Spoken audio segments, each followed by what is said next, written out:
On se retrouve dans cette vidéo pour voir ensemble la question: comment je peux connaître la distance qui nous sépare d'un client et le temps de trajet?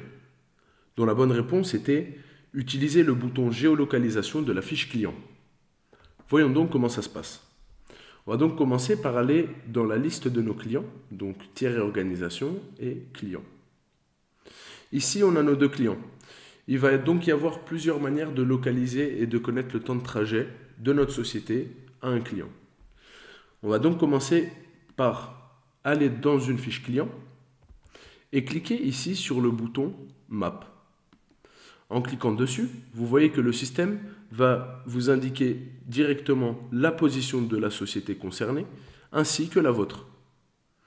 Ici, en cliquant sur Calculer, vous allez donc avoir l'itinéraire qui s'affiche, 34 km, 43 minutes, et vous pourrez optimiser cet itinéraire.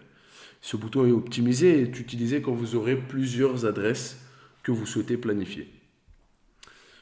Sortons donc de cette fenêtre, de celle-ci aussi. Et maintenant, on va voir la deuxième solution.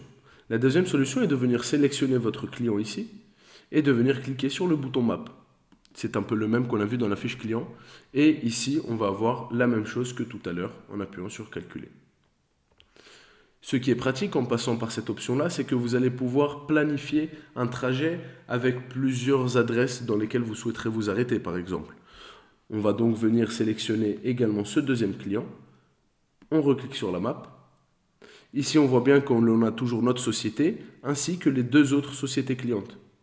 Une fois que vous appuyez sur Calculer, vous aurez donc le trajet que vous pourrez emprunter afin de faire cette tournée.